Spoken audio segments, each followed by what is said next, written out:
Here is something that trips up almost everyone learning transformers. The attention mechanism, for all its power, has no idea what order the words came in. To it, a sentence is just a bag of tokens thrown together on a table. That means dog bites man and man bites dog would look completely identical, which is obviously a disaster for language. So how does a transformer ever learn grammar, or which word came first? The answer is a clever little trick bolted on before attention even runs, called positional encoding.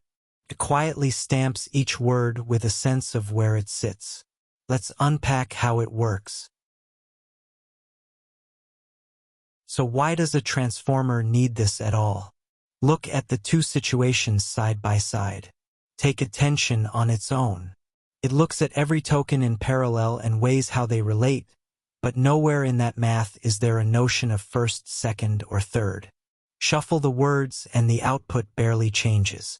It genuinely treats your sentence as an unordered set, a bag of tokens, which throws away all the meaning that word order carries.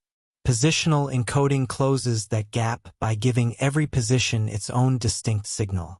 Before the tokens enter the transformer, each one is tagged according to where it sits in the sequence.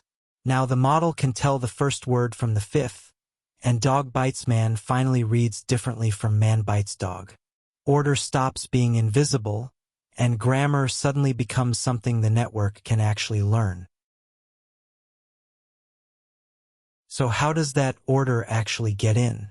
Follow it through one step at a time. Start with the token embeddings. Every word is first turned into a vector that captures its meaning, but at this stage those vectors know nothing about position. Two copies of the same word in different spots look exactly the same.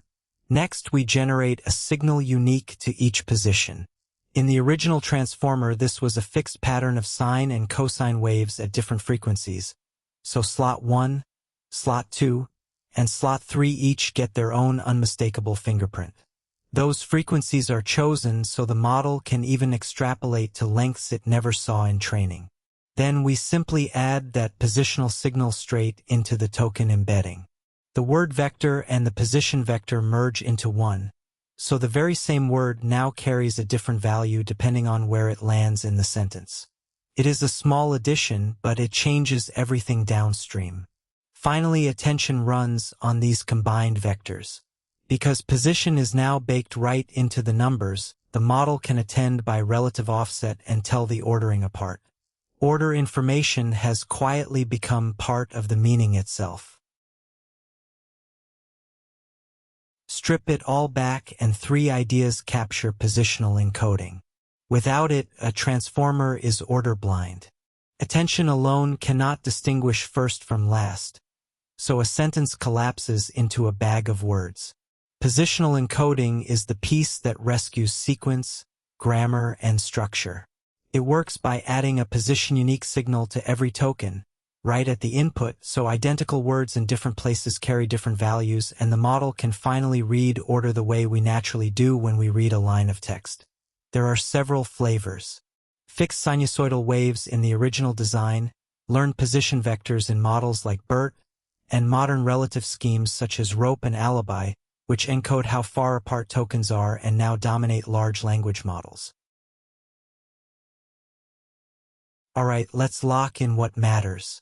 Positional encoding injects word order into a transformer, which on its own sees a sentence as an unordered bag of tokens with no sense of sequence. It works by adding a position-dependent signal to each token embedding before attention, so the model can tell one slot apart from another. The original transformer used fixed sinusoidal waves, while models like BERT learned a separate vector per position instead. Modern large language models mostly move to relative schemes like ROPE and Alibi, because how you encode position decides how well a model handles long contexts. If untangling ideas like this is your thing, we go deeper every week over at standarity.com. Come learn with us.